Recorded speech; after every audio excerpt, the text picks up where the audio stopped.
ओम नमः सिद्धेभ्य। ओम नमः सिद्धेभ्य। ओम नमः सिद्धेभ्य। मंगलमय मंगल करन वीतराग विज्ञान नमो तार जाते वै अरहंता कर मंगल करे हो महा ग्रंथ करन के काज जाते मिले समाज सब पावे निज पद राज शिव उपाय करते प्रथम कारण मंगल रूप विघ्न विनाशक सुख करन नमो शुद्ध शिव संतप्त मानस शांत हो जिनके गुणों के गान में बेवर्धमान महान जिन विजय हमारे। रहस्यपूर्ण चिट्ठी मोक्ष मार्ग प्रकाशक। देखो क्या कहते हैं, तुम्हारे चिदानंद घन के अनुभव से सहजानंद की वृद्धि चाहिए। ये अपन ने कल थोड़ी चर्चा की थी। और कहते हैं कि इस वर्तमान काल में अध्यात्म रस के रसिक बहुत थोड़े हैं। धन्य हैं जो स्वानुभव की बात भी करते हैं। वही कहा है, तत्प्रति प्रीति चित्तेने एन वार्तापि ही श्रुता निश्चितम सा भवेद भव्यो भावी निर्माण भाजनम। जिस जीव ने प्रसन्न चित्त से इस चेतन स्वरूप आत्मा की बात भी सुनी है, वह निश्चय से भव्य है, अल्प काल में मोक्ष का पात्र है। सो भाई जी, तुमने प्रश्न लिखे, उनके उत्तर अपनी बुद्धि अनुसार कुछ लिखते हैं, सो जानना। और अध्यात्म आगम की चर्चा गर्भित पत्र तो शीघ्र दिया करें।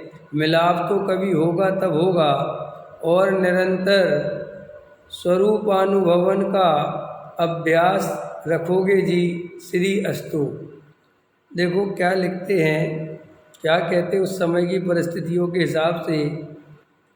तो कहते हैं कि ये पद्मनंदी पंचवंशितिका में पद्मनंदी आचार्य ने लिखा है क्या, कि जो जिस जीव ने प्रसन्न चित्त से इस चेतन स्वरूप आत्मा की बात भी सुनी है, वह निश्चय से भव्य है, अल्प काल में मोक्ष का पात्र है। तो एक तो प्रसन्न चित्त से इस आत्मा की बात हमें सुननी चाहिए, समझ में चेहरे पे आनंदित होना चाहिए। स्वाध्याय का समय हो, स्वाध्याय में जाने की बात हो, तो जैसे फिल्म में जाने का उत्साह रहता है ना, ऐसे स्वाध्याय के लिए उत्साह होना चाहिए, ऐसा चित्त प्रसन्न होना चाहिए। परंपरा से सुनना, जबरदस्ती सुनना, भार रख के सुनना, सुनने के लिए सुनना, पुण्य के लिए सुनना, क्षयोपशम के लिए सुनना, जानकारी के लिए सुनना, ये सुनना नहीं है। ये अगर ऐसा कोई सुनता है तो ये लक्षण उस पर घटित नहीं होगा। जो प्योर आत्म कल्याण की भावना से अत्यंत प्रसन्न होकर इस आत्मा की बात सुनता है और जिसको सुनकर बहुत आनंद आता है, ऐसे जीव की चर्चा है। तो अपने को बहुत प्रसन्न चित्त से इस चेतन की बात सुनना चाहिए। और क्या कहते हैं कि आप हमें पत्र जल्दी जल्दी भेजा करो, शीघ्र किया करो, है ना, ज़्यादा देर मत भेजा लगा करो पत्र भेजने में, क्योंकि पहले पत्रों से ही तत्व चर्चा होती थी। आज तो अपन चाहें तो अमेरिका आज बैठे, कल अमेरिका में पहुंच जाए, आज ही पहुंच जाए, कल क्यों पहुंचे? समझ में आएगी नहीं? बोलो। अब पहले के ज़माने में बताओ, ऐसी चर्चा हो रही है जिस जीव से, वो कभी मिलना ही नहीं है, उसकी शक्ल नहीं देखना। अब आज तो चलो नहीं मिल पाए तो तुरंत वीडियो कॉलिंग कर लो, है। पहले मान के चलो ये टोडामल जी को जो पत्र लिख रहे, इनने टोडामल जी का चेहरा नहीं देखा, और टोडामल जी जिनको पत्र लिख रहे उनका चेहरा कभी नहीं देखा, और कभी हो सकता है कि मिलना होगा ही नहीं। नहीं समझ में आया? कहाँ जाना आना हो रहा है, कैसे बोलो ऐसे हैं? तो उस समय तो एक चिट्ठी की वैल्यू समझो कितनी होती होगी हैं? तो अध्यात्म आगम की चर्चा गर्भित पत्र तो शीघ्र दिया करें, ठीक है। मिलाप तो कभी होगा तब होगा, और निरंतर स्वरूप अनुभवन का अभ्यास रखो जी। और निरंतर काय का अभ्यास रखना चाहिए? अपने स्वरूप के अनुभव का, आत्मा के अनुभव का ही अभ्यास रखना चाहिए, और कोई अभ्यास रखने योग्य नहीं है, ठीक है। अब स्वानुभव दशा में प्रत्यक्ष परोक्षादिक प्रश्नों के उत्तर स्वबुद्धि अनुसार लिखते हैं। अब ये जो आत्मानुभूति से संबंधित चर्चा है, ये यहाँ पर टोडामल जी प्रारंभ कर रहे हैं। देखो, वहाँ प्रथम ही स्वानुभव का स्वरूप जानने के निमित्त लिखते हैं। इस स्वानुभव कैसे होता है उसके निमित्त लिखते हैं।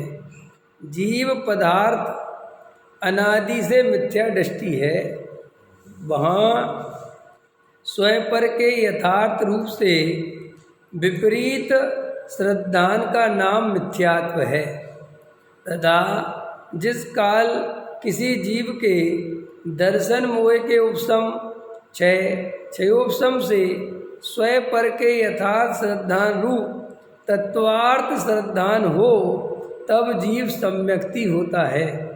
इसलिए स्वयं पर के श्रद्धान में शुद्धात्म श्रद्धान रूप निश्चय सम्यक्त गर्भित है।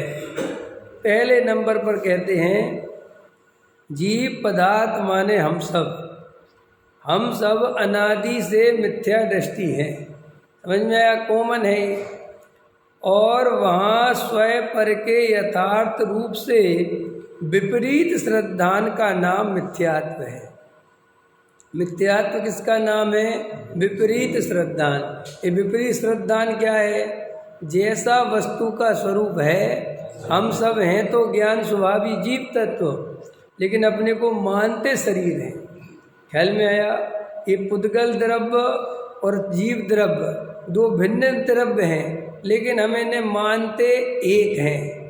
दोनों की क्रियाएं भिन्न भिन्न हैं, लेकिन हम दोनों की क्रिया एक मानते हैं।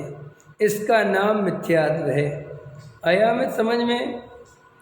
तो जब तक हमारा ये सही वस्तु का स्वरूप जैसा है वैसा हमें श्रद्धान नहीं होगा, वैसा हमें सच्चा निर्णय नहीं होगा, तब तक हमें आत्मा की अनुभूति नहीं होगी, आत्मा का आनंद नहीं आएगा।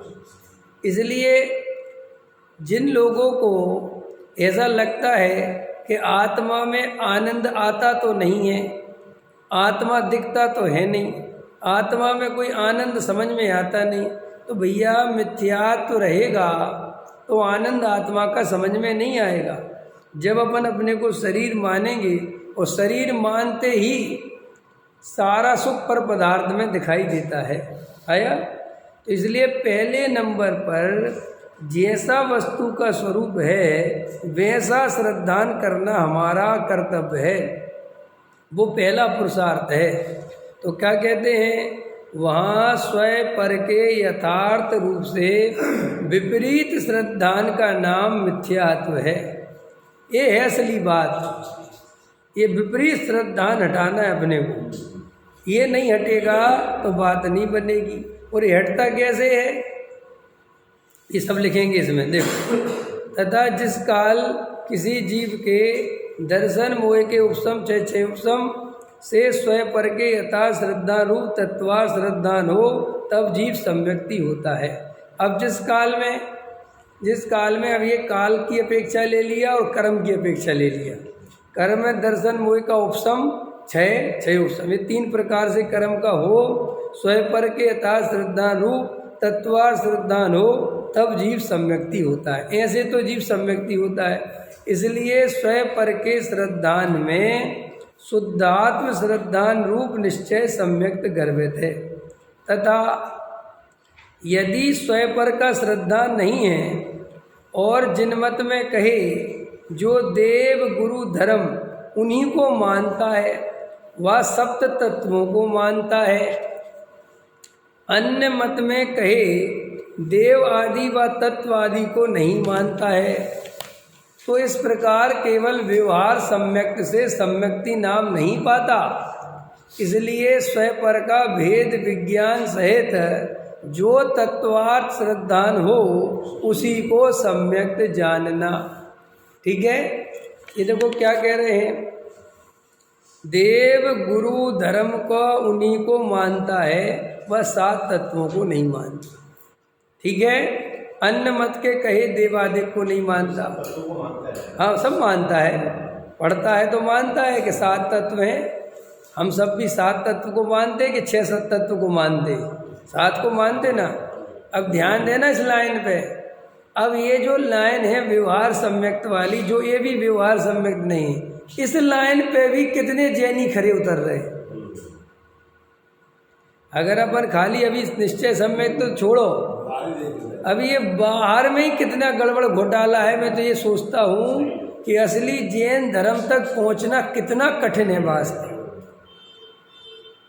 मैं तो कल रात में पता नहीं यही विचार चल रहा था कि असली जैन धर्म तक वास्तव में संसार में कितने कम लोग पहुँचते हैं।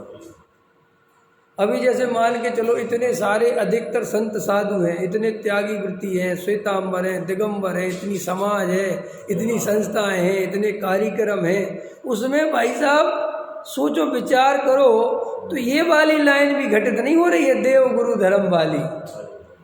माने देव गुरु धर्म की भी सच्ची श्रद्धा नहीं है, उनका भी सच्चा स्वरूप पता नहीं है, अहिंसा और हिंसा का भी सच्चा स्वरूप पता नहीं है। कुछ सोचो बात।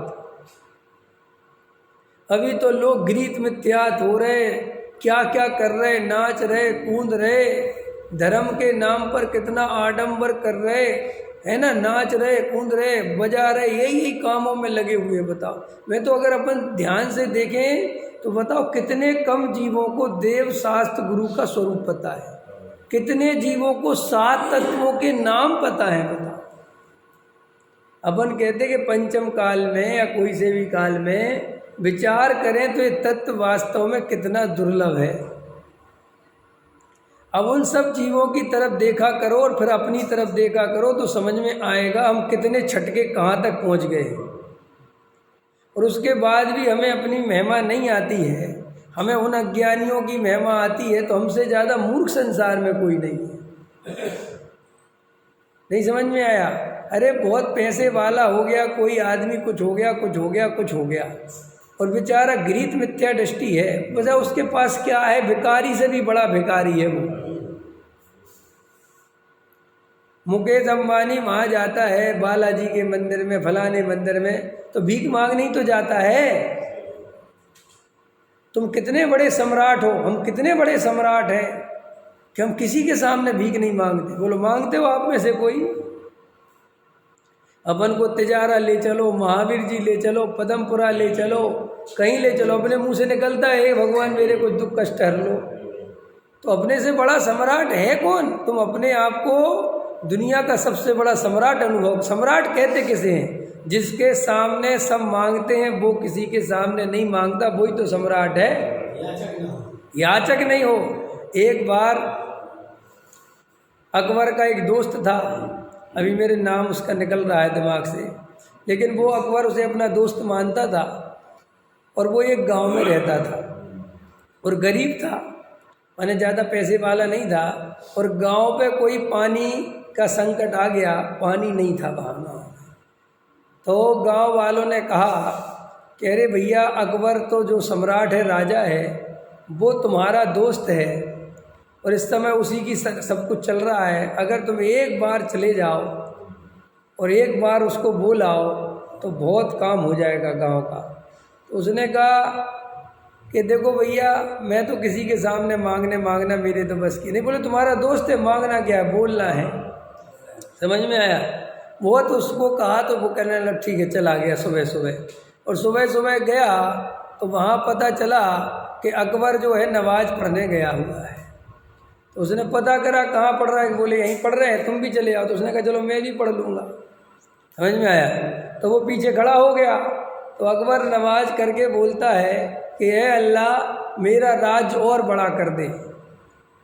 तो उसने जब ये लाइन सुनी तो फिर उल्टे कदम वो लौट आया, चप्पल पहनी और सीढ़ी उतर गया। तो एकदम अकबर को पता चला कि वो आया है और वो एकदम नीचे। तो अकबर गया पीछे, बुलाया कि क्या हुआ क्यों आए थे? बोले कुछ नहीं वैसे ही आया था। बोले नहीं, तुम ऐसे तो आ ही नहीं सकते, बात क्या? बोले कुछ बात नहीं है। तो बोले बताओ, जल्दी बताओ क्या बात है। बोले कुछ नहीं, अब मैंने सोचा कुछ काम तो था, लेकिन अब मैंने कहा तुमसे क्या मांगूं, तुम ही किसी से मांग रहे हो। समझ में आया कि नहीं आया? है तुम ही भिखारी हो तो अब क्या, इसलिए अब जिससे तुम मांग रहे फिर सीधा उसी से मैं ही मांग लूँगा।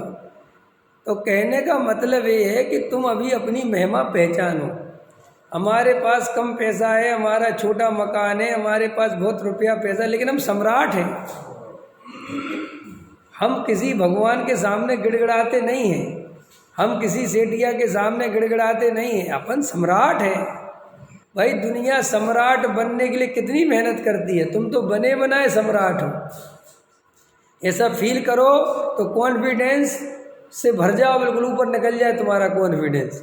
और मैं स्वयं भगवान हूँ, मैं परिपूर्ण गायक हूँ, मैं चैतन्य तत्व हूँ। ऐसी बात सुनकर भिखारीपना अपने अंदर बना रहे तो अपन ने आत्मा समझा ही नहीं।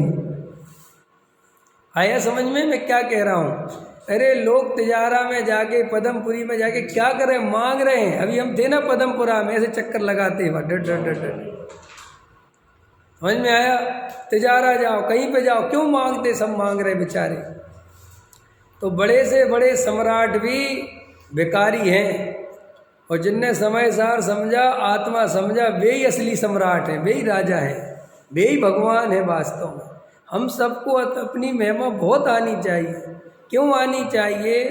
कि अपन इस पंचम काल, जिस द्रव्य क्षेत्र काल भाव में रह रहे हैं, अपन कितने कितने भाग्यशाली जीव हैं, कितने भव्य जीव हैं कि अपन को इस द्रव्य क्षेत्र काल भाव में रहकर भी इस आत्मा का स्वरूप समझने की स्थिति बन गई। अपन को यह आत्मा समझ में आ रहा है, गृहीत मिथ्यात्व छूट गया। अब अपन किसी के सामने हाथ फैलाने को तैयार नहीं है। अब तो बस इतनी सी बात है कि अपन तत्व विचार और गहरा करने लग जाए तो सम्यक दर्शन और हो जाए, बस इतनी बात। अब यहाँ तुम जरा से अटक गए हो बस, और अटके भी काहे में, जरा सा वो 2-4-10 चीज़ों में अटक गए बस। क्योंकि इतनी बड़ी श्रद्धा तो हो गई कि भगवान कुछ लेते देते नहीं है। ये कोई छोटी मोटी बात है क्या? भगवान कुछ लेते देते नहीं है, ये अपन को अंदर आ गई कि नहीं आ गई? अभी मैं आप लोगों को बोलो 10 करोड़ रुपए नाम में दूं कि भगवान से मांग लो, तो मांगोगे? ये तो मजबूत हो गया ना काम। तो आवाज आ रही, कहते भाई एक धक्का और लगा और आत्मा में डुबकी लगा ले, तेरा काम हो जाएगा। इतनी बात तो अपन को समझनी चाहिए। तो मैं आज इस पर ही कह रहा हूँ कि अभी तो इस संसार में हम गहराई से विचार करें तो देव, शास्त्र, गुरु और 7 तत्व को मानने वाले भी कितने कम लोग हैं। जैनी वैसे भी बहुत कम है संख्या में, लेकिन जैनियों में भी अगर अपन गहराई से विचार करें तो सच्चे देव, शास्त्र, गुरु के श्रद्धानी और 7 तत्व को मानने वाले कितने जीव हैं। जाओ देखो अपना, आपको भाई साहब ये मोक्षु ही मिल जाएंगे, बस समझ लो। हम कह रहे मोक्षु समझ लो थोड़ी बहुत संख्या में, कि जो देव, शास्त्र, गुरु को मानते हैं, 7 तत्व पढ़ते हैं। जो गैर मोक्षु हैं वहाँ तो मामले ही बिल्कुल गृहीत मिथ्यात्व ही चलता है। माने वहाँ अगृहीत मिथ्यात्व की तो बात ही नहीं है, अभी गृहीत मिथ्यात्व में ही डले। अब मुमुक्षुओं में भी कुछ अब ठीक नहीं है, लेकिन फिर भी एक अपन रेसो ले लो है। अब देखो उसमें भी क्या कहते टोडामल जी, अन्य मत में कहे देवादिक व तत्वादिक को नहीं मानता। इस प्रकार केवल व्यवहार सम्यक से सम्यक्ति नाम नहीं पाता। अब देखो इतना कठिन रास्ता है, पहले तो यहाँ तक आना कितना कठिन है जीव का, माने व्यवहार सम्यक्ति होना ही कठिन है, क्योंकि व्यवहार सम्यक्ति होने के लिए भी स्वाध्याय चाहिए, गृहीत मिथ्यात्व का त्याग चाहिए, सच्चे देव सात गुरु की श्रद्धा चाहिए, तब जाके वो व्यवहार सम्यक्ति की लाइन में खड़ा होगा। और व्यवहार सम्यक्त सम्यक्त नहीं है समझ में आया कि नहीं आया? एक तो पहले यहाँ तक आना और फिर इसको ये समझना कि ये सम्यक्त नहीं है, सम्यक्ति नाम नहीं पाता। इसलिए स्वपर का भेद विज्ञान सहित वाह, अब जो जीव स्वयं और पर का भेद ज्ञान करेगा, तत्व श्रद्धान होगा, उसी का नाम सम्यक्त जानना। अब अपन को ये व्यवहार सम्यक के बाद जो आगे की चर्चा है, स्वयं पर का भेद ज्ञान, सारी ताकत हम सबको ये स्वयं पर के भेद ज्ञान में लगानी है। अभी पिछला खाता तो हमारा निपट गया है, हम व्यवहार सम्यक्ति के पायदान पे आ गए हैं पहला। अब हमें ये ज़्यादा हल्ला गुल्ला करने वाला काम हमारा, इसलिए तो मैं कह रहा हूँ अब जिन्हें सम्यक दर्शन लेना हो, जिन मुमुक्षुओं को, अब वे भीड़ भाड़ से हट जाएं। समझ में आया? अब वे ये रंग राग से हट जाएं, अब एकांत में बैठ के स्वयं पर का भेद विज्ञान करें। पूजा पाठ करें कि नहीं करें? बोलो जल्दी। पूजा पाठ भक्ति करें कि नहीं करें? कि भैया करो, कोशिश करो, अकेले में करो, सामूहिक में ज़्यादा मत जाओ, क्योंकि समूह में राग द्वेष के अलावा कुछ नहीं है। जैसे एक हफ्ता है ना तुम्हारा, हफ्ता भर, तो हफ्ते में 2-3 दिन तो अकेले में करो।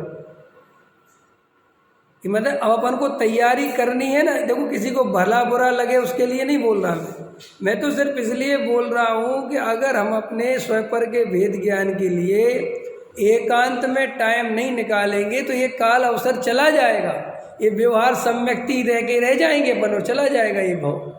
क्योंकि सम्यक दर्शन तो भेद विज्ञान सहित तत्व श्रद्धान का नाम है, और वेद विज्ञान करने के लिए एकांत में टाइम चाहिए ही चाहिए, क्योंकि वेद विज्ञान करने के लिए उपयोग की तीक्ष्णता चाहिए, चंचलपना मन का रुकना चाहिए, चित्त में शांति होनी चाहिए, तब जाके वो स्वयं पर का भेद विज्ञान चलता है। इसलिए अब अपन जो अच्छे आत्मार्थी मुमुक्षु हैं, देखो मैं सबके लिए कह रहा हूँ, हमें प्रभावना करने के नाम पर, समाज सेवा करने के नाम पर अपना जीवन ज़्यादा नहीं खपाना है। संस्थाएं कैसे चलेंगी, मुमुक्षु कैसे आगे बढ़ेंगे, जी हमारी कोई जिम्मेदारी नहीं लेना हमें। भैया हमने यही तो श्रद्धान किया है कि सर्वज्ञ देव के ज्ञान में काल का जो स्वरूप झलका है, जहाँ जो कार्य होने योग्य वो होंगे, हमें तो अपना कार्य करना है। और हर हकीकत बात है, हम मुमुक्षु बने ही आत्म कल्याण करने के लिए। हम मुमुक्षु कोई पंथ संप्रदाय के बढ़ाने के लिए या कोई पंथ संप्रदाय का कैसा गुरुदेव का तत्व हमें मिल गया और जिनकी पात्रता होगी उन्हें मिल जाएगा। हमें ये निर्णय करना है, हमें कोई राजनीति नहीं करनी, हमें कोई दिमाग नहीं लगाना, हमें कुछ नहीं करना, हमें तो आत्म कल्याण की दृष्टि रखना है और स्वाध्याय करना है। तुम श्रोता हो तो तुम गहरे श्रोता बनो, हम वक्ता हैं तो हम गहरे वक्ता बने, वह इतना ही हमारा काम है। हमें राजनीति नहीं करनी कि हमारे 4 लोग और कैसे बढ़ जाएं, हम कैसे लोगों को आकर्षित करें। ये अगर हमारे दिमाग में आया तो हम केवल पॉलिटिशियन बन के रह जाएंगे। आत्मार्थीपना कब छूट जाएगा वो आपको नहीं पता चलेगा। और जितने लोग संस्था बनाते हैं फिर चंदा इकट्ठा करते हैं, उनको पता ही नहीं चलता कि वे कब उपयोग दूषित करके संसार में रखड़ जाएंगे। पता नहीं चलना, बहुत मुश्किल है ये तत्व ज्ञान। ये कोई मजाक नहीं है, ये बहुत जागृति का और बहुत सावधानी का मार्ग है। वरना अच्छे अच्छे पंडित लुट जाते हैं, अच्छे अच्छे महाराज लुट जाते हैं, अच्छे अच्छे सेठ, अच्छे अच्छे श्रोता सब लुट जाते हैं, क्योंकि ये मिथ्यात्व वैरी का अंश भी बुरा है।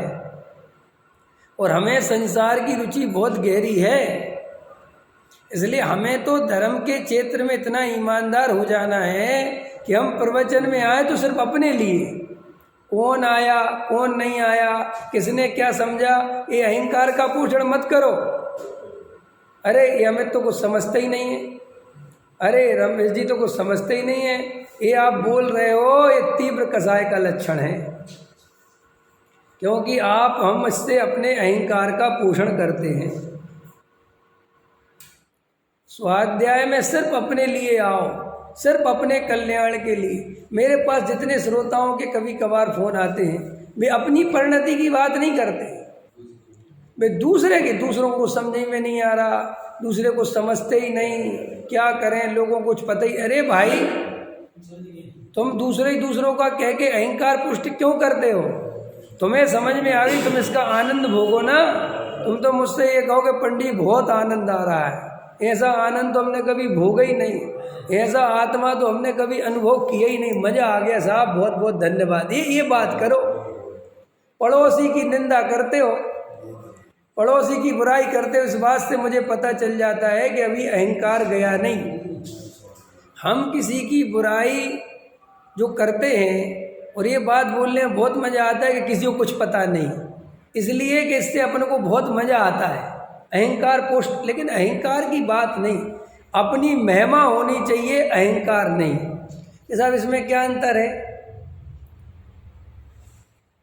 अपनी महिमा होनी चाहिए, अहंकार नहीं, इसका क्या अंतर है इस बात में? अहंकार होता है पर की अपेक्षा से, और महिमा होती है निरपेक्ष। बोलो, लिखो ये लाइन, क्या बोला मैंने? नरेश जी समझ में आई क्या बोला? और अहंकार होता है सापेक्ष और महिमा होती है निरपेक्ष। आदिनाथ की महिमा है, किसी और की अपेक्षा नहीं, आदिनाथ की ही महिमा है। कुगुरु कुदेव कुशास्त्र के कारण आदिनाथ की महिमा नहीं है, आदिनाथ की महिमा आदिनाथ से है। मुझे अपने ज्ञान स्वभाव की महिमा अपने से है, मेरे सम्यक की महिमा मुझे अपने से। तुम मिथ्या दृष्टि हो और मैं सम्यक दृष्टि हूँ, ये महिमा नहीं है, ये अहंकार है। आया समझ में? मैंने अभी जो तुम्हें ये बताया था कि तुम अपने को सम्राट अनुभव करो, तुम अपने को एकदम ऐसा अनुभव करो कि मेरा स्वरूप ऐसा, मुझे आनंद आ रहा, मुझे कोई कमी नहीं, मेरे अंदर कोई भिखारीपन नहीं। कोई इस अपेक्षा नहीं कि दूसरों को नीचा मानो, भाई दूसरे की जाने, लेकिन मैं तो तर गया, मैं तो पार हो गया, मेरे अंदर से भिखारीपन निकल गया, मुझे तो इसकी खुशी है। अब तुम्हारे अंदर भिखारीपन है वो तुम जानो। आया समझ में? देखो, मुझे एक डॉक्टर की दवाई लग गई और मैं स्वस्थ हो गया, और मेरा पड़ोसी नहीं हुआ, तो मैं पड़ोसी के कारण खुश नहीं हो रहा हूँ कि तू ठीक नहीं हुआ और मैं हो गया। ये हमारी खुशी का कारण नहीं है। मैं ठीक हो गया, अब तू तेरी जान।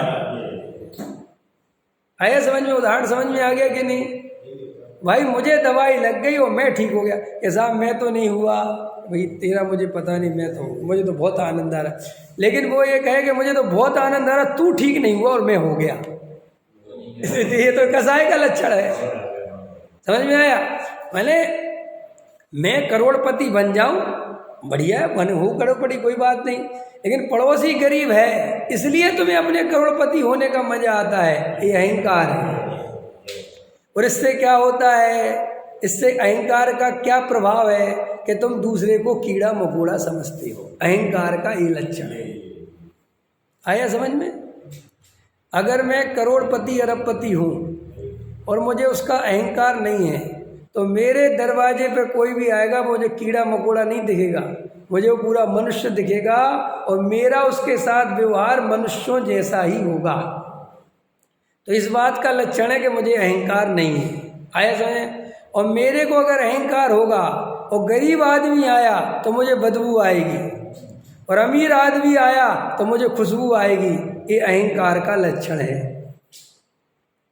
तो हमारे मुनिराज इसलिए तो ग्वाला आ जाए तो भी वैसे ही आशीर्वाद देते हैं और उसकी योग्यता से समझा देते हैं। राजा आ जाए तो वैसे ही आशीर्वाद देते हैं, क्योंकि वे अहंकारी नहीं हैं।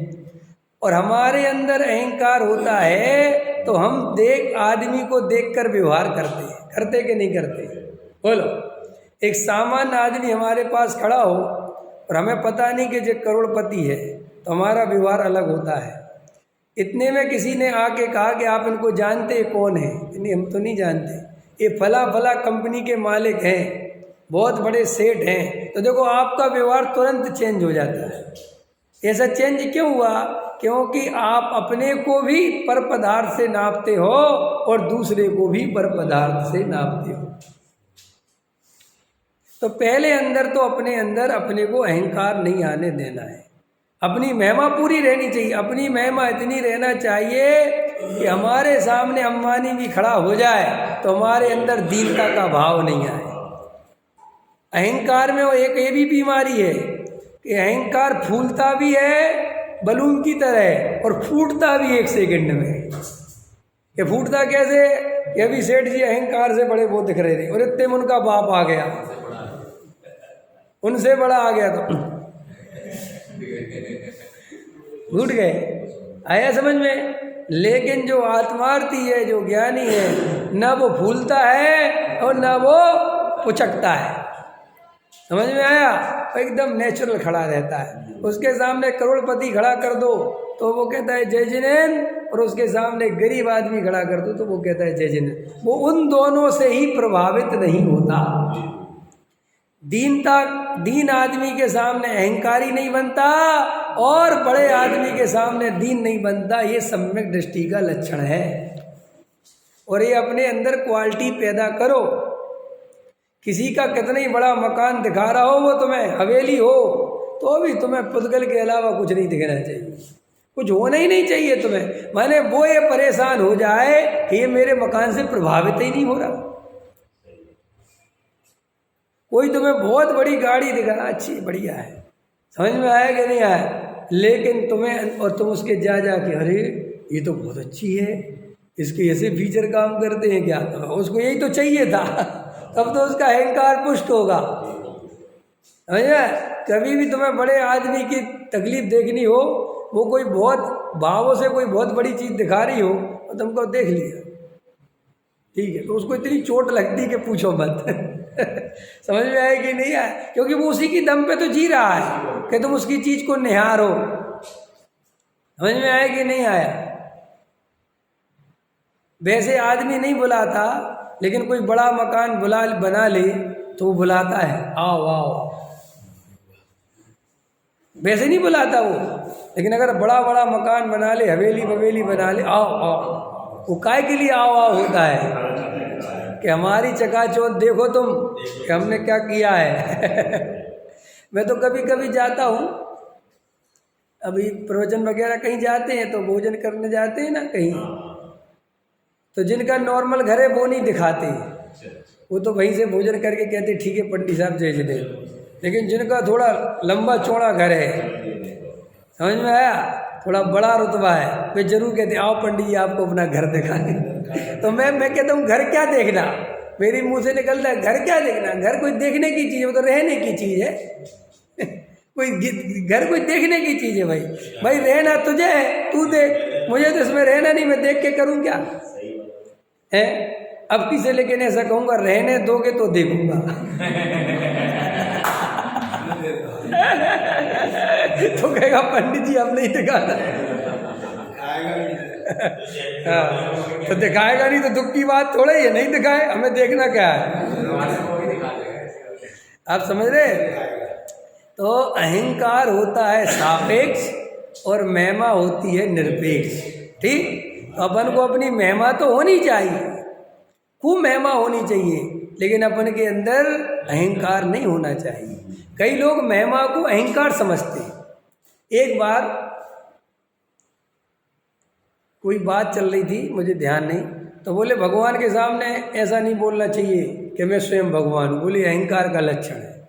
ऐसा नहीं है। अहंकार का लक्षण तो वो है जब अपन दूसरे को छोटा माने। अरे यहाँ तो भगवान से कह रहे भगवान तुम भी भगवान, और हो तुम्हें देखकर पता चल गया मैं भी भगवान। यही तो असली जैन दर्शन है। भगवान के सामने दीनता के परिणाम रखना, ये जैन दर्शन का दर्शन नहीं है। ये हमारे यहाँ पर ये भक्ति नहीं है भगवान की। जैसी वो अन्य मतियों में भक्तियाँ है ना कि हे भगवान तुम तारणहारे हो, तुम दीन दयाल हो, तुम पतित पावन हो, तुम ये हो, तुम वो हो, और तुम्हें तो कुछ भी नहीं हूँ। ये वास्तव में जैन दर्शन की भक्ति नहीं है। डॉक्टर साहब एक घटना सुनाते, याद होगी? हाँ, कि भैया जब उनके बड़े बेटे को कोई ऐसा स्पष्ट नहीं होगी, कोई तो भजन बुलाने वाले को बुलाया कि गाएगा तो थोड़ा गला सही हो जाएगा। तो भजन कौन सा सिखा रहा है? हे वीर तुम्हारे द्वारे पर एक दरस भिखारिया। तो उनने कहा कि जे तुम हमारे और कोई भिखारी बनाओगे और कुछ नहीं मिला तुम्हें है। माने हमें भगवान के सामने गिड़गिड़ाना नहीं है, हमें तो भगवान के सामने खिलना है। हमें तो भगवान को देख के प्रसन्न होना है कि ओ प्रभु ऐसा है तो मैं हूँ। मुझे अभी तक यही तो खबर नहीं थी कि मैं और आप एक जैसे हैं, और मैं आपके सामने दीनता से खड़ा रहा, अपने को पर्याय दृष्टि से देखता रहा और आपको भगवान समझता रहा। समझ में आया? और भगवान भरोसे खड़ा रहा, दीनता के भाव से खड़ा रहा। ये जैन दर्शन नहीं है। जैन दर्शन में तो भगवान की आंखों में आंख डाल के बात करनी है। हाँ, ये दीनता के परिणाम भगवान के सामने जैन दर्शन नहीं है। लेकिन अब भक्ति लिखने वाले लिखते हैं, गाने वाले गाते हैं, लेकिन समझने वालों को समझना चाहिए कि अत्यंत उपचार और व्यवहार है, ये जैन दर्शन का वास्तविक स्वरूप नहीं है। और डॉक्टर साहब तो इस व्यवहार का इसलिए निषेध करते थे कि करेला और नीम चढ़ा, ये लोगों की पहले ही से मान्यता मिथ्यात्व की है। और हम ऐसे भजन, ऐसी स्तुतियाँ लिखते हैं कि उनके मिथ्यात्व का और ज़्यादा मजबूत होता है, और ज़्यादा मिथ्यात्व का सेवन करते हैं।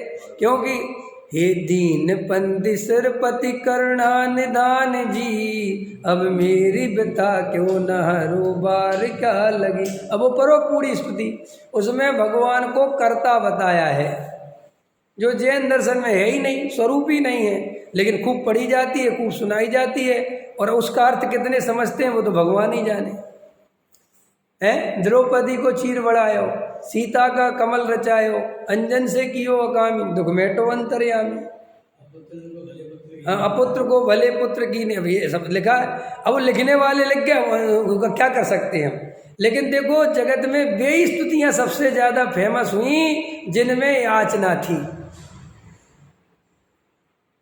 और जिनमें याचना नहीं थी, जो आध्यात्मिक भक्ति थी, वे इस दुनिया ने संभाल के नहीं रखी। भूदरदास जी के, दौलत राम जी के ऐसे आध्यात्मिक भजन थे, वे जाने कहाँ खो गए। भागचंद जी के बोलो, और जे ऐसे चल गए, कौन से? जिस तुम्हारे दीनता वाले परिणाम है, बाबा सर पे रख दे हाथ, रख दे, वो ये संलगत को पसंद आया। अपुत्र को पले पुत्र की ने, तुमसे लागी लगन पारस प्यारा, मेटो मेटो संकट हमारा। माने जिसमें वो भगवान करता धरता हो और वो संकट मेटने वाला हो। एक तो विनती का ही नाम है, संकट मोचन विनती, और वो खूब चलती है। तुमसे लागी लगन, तुमसे ले लो अपनी शरण, पारस प्यारा, मेटो मेटो जी संकट हमारा। समझ में आए कि नहीं आए? वे सब वे ही अंतर्थ में निकलते हैं। कल तो डॉक्टर साहब का मैं रात को भजन सुन रहा था, तो उसमें सुना रहे थे कि जैनियों की बुद्धि का दिवालियापन तो देखने लायक है। बोले अभी मैं गैर मुमुक्षुओं की नहीं बता रहा, मुमुक्षुओं की बता रहा हूँ। तो वो देवलाली की घटना सुना रहे थे। बोले मैं कई दफ़े सोचता हूँ कि अगर ये 24 ही विराजमान करने का सिस्टम नहीं होता समाज में, तो गारंटी दे रहा हूँ 3-4 ही भगवान विराजमान होते, बाकी का तो अतः ही पता ही नहीं होता। समझ में? वो इस अर्थ में सुना रहे थे कि वो तो 24 ही विराजमान करनी पड़ी, इसलिए अजितनाथ आ गए, समझ में, मल्लनाथ आ गए, तुम्हारे शीतलनाथ आ गए, नहीं आने ही नहीं थे, बात ही खत्म। क्योंकि लोगों को तो वो ही तीर्थंकर पसंद आते हैं। तो एक घटना सुनाए थे, वो घटना जिस तरीके सुनाए थे वो सुनने लायक है कि देवलाली में 24 तीर्थंकर विराजमान होने का समय आया होगा। तो एक भाई डॉक्टर साहब के पास आए, बोले ये सब बढ़िया नहीं है ये वो। बोले क्या हो गया भैया, क्या बात हो गई? बोले आप ही करवा सकते हो, हमने शांतिनाथ लिए थे। समझ में आया कि नहीं आया? कौन से नाथ लिए थे? शांतिनाथ। समझ में आया? और शांतिनाथ तुमने किसी और को दे दी और हमें तो अभी नेम ही नाथ टिका रहे हैं। कल वो ये बोले उसकी भाषा जबकि मुमुक्षु है, माने नेमीनाथ रिजेक्टेड माल है, और नेमीनाथ टिका रहे और हमारे शांतिनाथ किसी और को दे दिए। तो डॉक्टर साहब कहने लगे ये हालत है हमारी अभी। इतना स्वाध्याय सुनने के बाद अभी हम तीर्थंकरों में भेद पर भेद करते हैं। बोलो अच्छा सही बात बताओ, हृदय पे हाथ रख के तुम्हारे हाथ में आदिनाथ की प्रतिमा दी जाए, मैंने 10-5 प्रतिमा की भाई, और तुम्हारे एक को किसी को शीतलनाथ की दी जाए, तो उसे पता तकलीफ होगी कि आदिनाथ की देनी चाहिए थी हमें। और पार्श्वनाथ वाली मिल जाए तो क्या कहना, समझ हो चिंतामणि। बोले ऐसा है कि नहीं? तो वो बोले उसने ऐसी भाषा बोली कि भैया हमें उनने नेमीनाथ टिका दे। तो हमने कहा भैया ये नेमीनाथ भी तो तीर्थंकर है। अरे बोले आप, डॉक्टर साहब ने कहा वो इतना चैट गया तो मैंने बुलाया मुकुंद भाई जी को, भैया ये क्या है? तो बोले भैया अब ये कोई शांतिनाथ ले लिया, अब मैंने थोड़ी सोचा कि ये झगड़ा भी हो सकता है। तो बोले अब उस जिसने नेमीनाथ जिसके शांतिनाथ ले लिए उनकी बदल दो। अरे बोले वो भी नहीं मान रहा।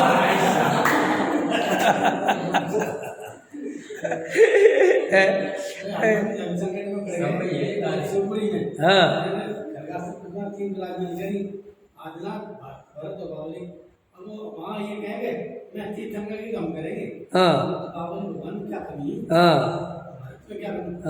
जैसे बावली भी मना लिया, अब भटपा लगे मैं अच्छी है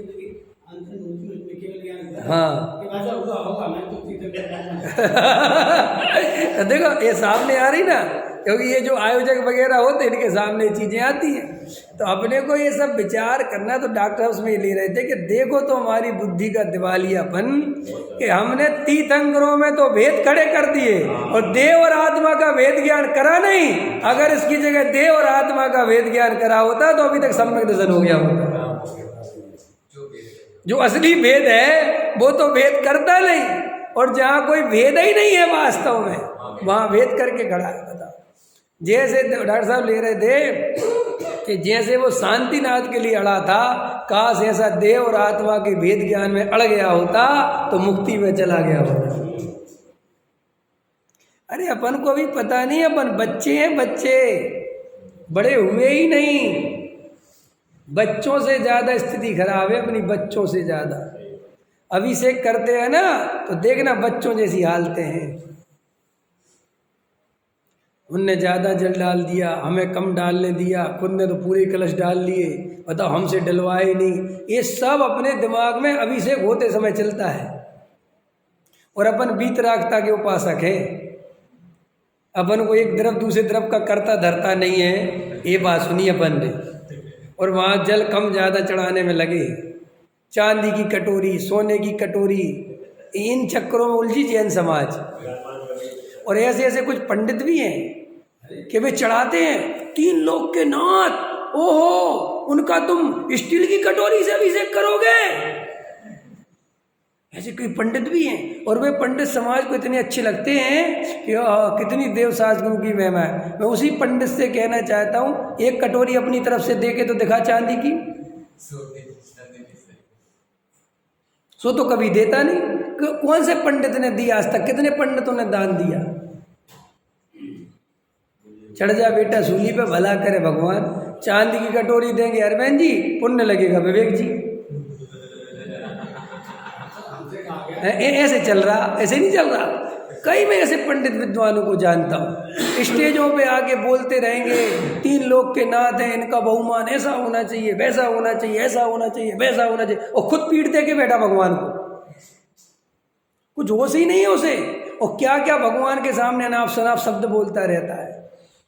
एक विद्वान तो ऐसा है, अभी वो बड़ा विद्वान बन गया, वो मन क्या क्या शब्द बोलता रहता है वो, समझ जाओ। सब लोग हंसते रहते, कॉमेडी चलती रहती है, लोगों को मजा आता है, वाह वाह वाह। मतलब आपको ये तक नहीं पता आप काय बात की ताली बजा रहे हैं।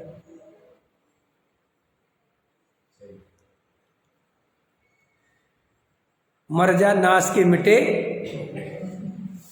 अब जी आपको पता है जी क्या क्या चीज़ है, और आपने हंस दिया।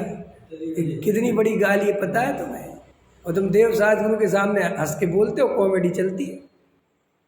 हमने खूब देखे, और कॉमेडी करने वाले छा रहे हैं, हीरो बन के घूम रहे हैं एकदम आजकल। समझ में आया कि नहीं आया? चल रही है प्रतिष्ठाएं, हीरो बन के चल रही है, एकदम स्टाइलिश धोती चल रही है, पहन रहे हैं, और सब सोच रहे हैं कि अपन बड़ा धर्म कर रहे हैं। काय का धर्म कर रहे रे भाई? ये शोबाजी, ये सब तुम लोगों को क्या दे रहे हो है? क्या तुम तत्व सिखाओगे? क्या सम्यक दर्शन बताओगे? विचार तो करो। तो अभी तो हमारे व्यवहार सम्यक्त का ठिकाना नहीं है। काय का ठिकाना नहीं है? व्यवहार सम्यक्त का। फिर निश्चय सम्यक्त कितनी बड़ी चीज है। और अब मैं ये कह रहा हूं कि कम से कम जो मेरे श्रोता हैं उनका तो व्यवहार सम्यक्त मैं ठीक मानता हूं। अगर मुझे साल भर सुन लिया होगा तो वे तो कम से कम ऐसी हरकतें नहीं करते होंगे, और अगर करते हो तो वे मेरे श्रोता नहीं। समझ में? चेंज कर लें। हाँ भाई सही कह रहे, काम खत्म, चेंज कराओ मामला, क्योंकि मेरे साथ चलेगा नहीं है। समझ में आया? हाँ, और क्या, इधर अपन को समझना ही चाहिए, अंदर निर्णय करना ही चाहिए। अब हमारे अंदर वो गंभीरता आनी चाहिए। मैं तो अपना श्रोता उसे ही मानता हूँ जो भीड़ में दिखे ही नहीं। समझ में आया? जहाँ भीड़ है वहाँ मेरा श्रोता नहीं है। मेरा श्रोता तो वहाँ है जहाँ आत्मार्थ है, एकांत है, तत्व विचार है, वहाँ मिलेगा। अरे अपन समझ गए यार, खेल खिलौनों से बहुत खेल लिया, अब बड़े हो गए, कब तक खेल खिलौनों से खेलते रहोगे? कल का प्रवचन अभी मैंने डाला नहीं, मैंने कल रात को दादा के 3 प्रवचन सुने थे, उसमें से 1 ही डाला मैंने, 2 तो मैंने डाले ही नहीं ग्रुप में। वो बता रहे थे कि गहराई से विचार करो। अब लोगों को बुरा लग जाएगा अभी जो मैं बोल रहा हूँ कि ये पूजा पाठ भक्ति जिनमें तुम उलझे रहते हुए बच्चों के खेल है, इनमें कोई धर्म नहीं है। जिन्हें तुम बहुत बड़ा समझते हो, तुम सोचते हो कि बहुत बड़ी चीज़ है, समझ में आया? जिन्हें तुम ऐसा मानते हो कि बहुत बड़ा, भाई साहब सबसे बड़ा वेद ज्ञान है, तत्व निर्णय है। अब ये अपने मंदिर में या किसी मंदिर में लड़ाइयाँ होती है अरविंद जी, तुम्हारे सामने होती, बच्चों जैसी नहीं होती, तुम ऐसी नहीं आती देखती क्या हो रहा है। ये कोई कुर्सी पे, कोई किसी पे, कोई चाय सामग्री पे, उनने 2 बादाम ज़्यादा चढ़ा दिए, बताओ हमारे बादाम ले लिए उनने। अब ऐसे आदमी समझदार सुनने लायक हैं, ऐसे आदमी मोक्षु हैं जो 2 बादामों पे लड़ाई कर सकते हैं। इसका मतलब तुम्हारे अंदर कोई समझदार की बात गई नहीं, तुम्हारे अंदर वो मैच्योरिटी आई नहीं, वो अंदर गंभीरता आई नहीं। असली मुमुक्षु तो वो है कि वो मंदिर में दर्शन करे तो पड़ोस को पता भी नहीं चले कि वो दर्शन कर रहे हैं। बिल्कुल अंदर में भगवान के निकट हो। क्या निकट हो?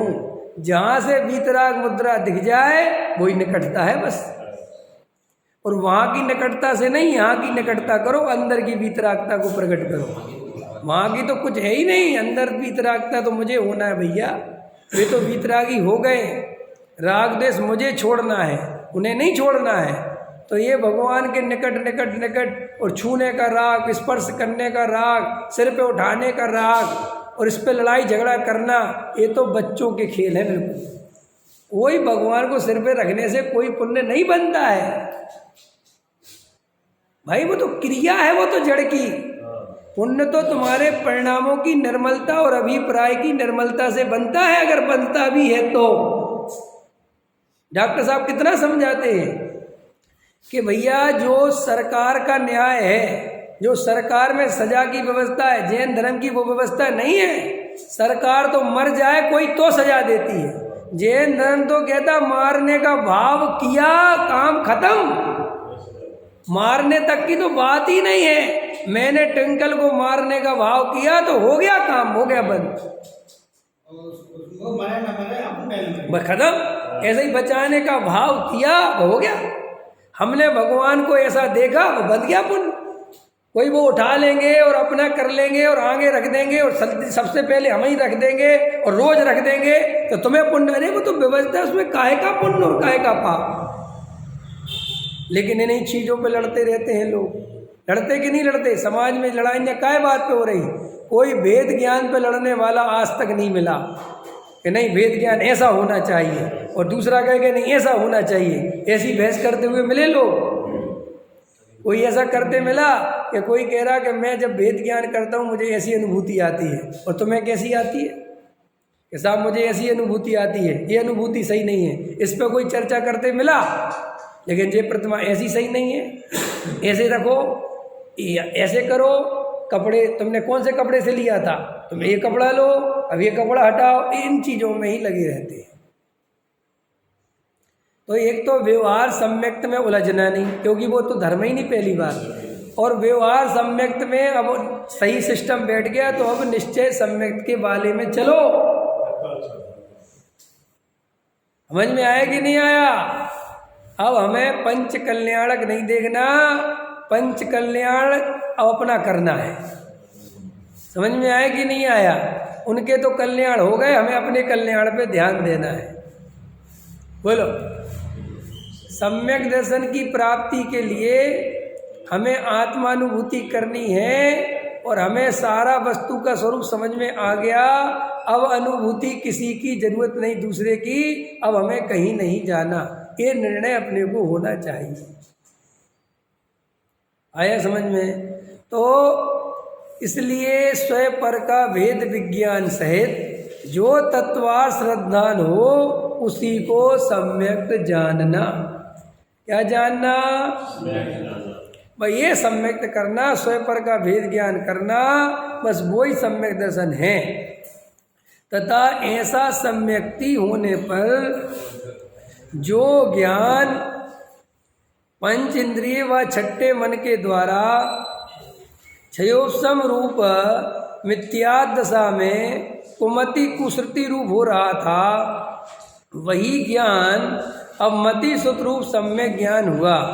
सम्यक्ति जितना कुछ जाने वह जानना सर्व सम्यक ज्ञान रूप है, और मिथ्या दृष्टि जितना जाने वो सर्व मिथ्यात्व रूप है। आया समझ में? देखो, एक आदमी पागल है, ठीक है, लेकिन आपको पता नहीं कि वो आदमी पागल है, क्योंकि उसका कोई बाहर में चिन्ह तो दिख नहीं रहा, बात बराबर बोल रहा है। तो कभी कभी ऐसा होता है ना, कोई पागल आपसे आके बात करने लगता है, अब आपको पता नहीं होता कि ये पागल है, आप ध्यान सुनने लगते हैं। अच्छा, और वो बड़े स्टाइल से सुनाता है बात, ऐसा हुआ, तुमने हमारे पैसे ले लिए और वो दे नहीं रहा। अच्छा भैया, अरे तो देना चाहिए भैया, तुम्हारे पैसे क्यों नहीं दे रहे? अरे क्या करें? वैसे सुनाता जाता है, आप सोचते कि आदमी सही है। इतने में कोई दूसरा आदमी आता है और वो कहता है, ओ भाई साहब ये पागल है। तो सही बात बताओ, आपको इतनी देर जो बातें सुनी आपको कैसी लगती है? अरे क्या ये पागल के चक्कर, बताओ मैं सुन रहा था, बराबर है। ऐसी मिथ्या दृष्टि माने पागल, वो कुछ भी कहे उसकी कोई कीमत नहीं है। इसलिए मिथ्या दृष्टि की बातों का बुरा मत माना करो। मिथ्या दृष्टि तुम्हें गाली दे तो जाना करो बेचारा पागल है। मिथ्या दृष्टि तुम्हारी प्रशंसा करे तो जाना करो पागल है। तो ना तुम्हें प्रशंसा का लोभ सताएगा, ना उसकी गाली का दुख सताएगा। बोलो कितना अच्छा। बताओ, तुम्हें कहीं माला पहनाई जा रही हो तो तुमने निर्णय रखा सब मिथ्या दृष्टि, क्या माला पहना इनसे, समझ में आया? और सम्यक दृष्टि डांटे तो भी खुश होना और प्रशंसा करे तो भी खुश होना। समझ में आएगा? क्योंकि वो होश में है, उसकी हर बात की कीमत है। आया समझ में? इसलिए मिथ्या दृष्टियों से भूल कर भी नहीं उलझना। अगर तुम सम्यक दृष्टि हो तो अब तुम ही पागल हो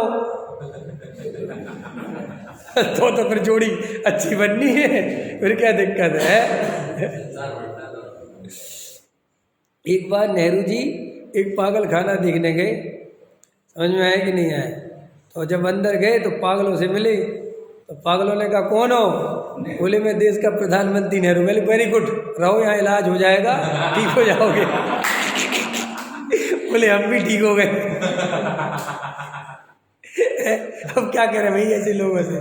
ऐसे अपन को भी ये सम्यक दृष्टि का ज्ञान सब सम्यक है और मिथ्या दृष्टि का सारा ज्ञान, क्योंकि वो होश में नहीं है, वो कब क्या बोल रहा है क्या नहीं बोल रहा है, सुबह कुछ बोलता है। इसलिए कई पंडित विद्वानों को कभी कभी मैं सुनता हूँ, कई महाराजों को भी सुनता हूँ, तो उनके बोलने में पता चल जाता है कि एक नंबर का मिथ्या दृष्टि है। क्योंकि वे कब क्या बोल रहे हैं उन्हें खुद ही नहीं पता, होश ही नहीं है। तो अपने को ये सम्यक दर्शन प्राप्त करते सारा ज्ञान सम्यक हो जाएगा। इसलिए सारी ताकत स्वयं पर के वेद ज्ञान में लगाना और सम्यक ज्ञान करना और मिथ्यात्व का त्याग करना, पर पदार्थों की प्रीति छोड़ना, स्वयं की प्रीति करना, यही सम्यक दर्शन का सच्चा उपाय है। सहजानंद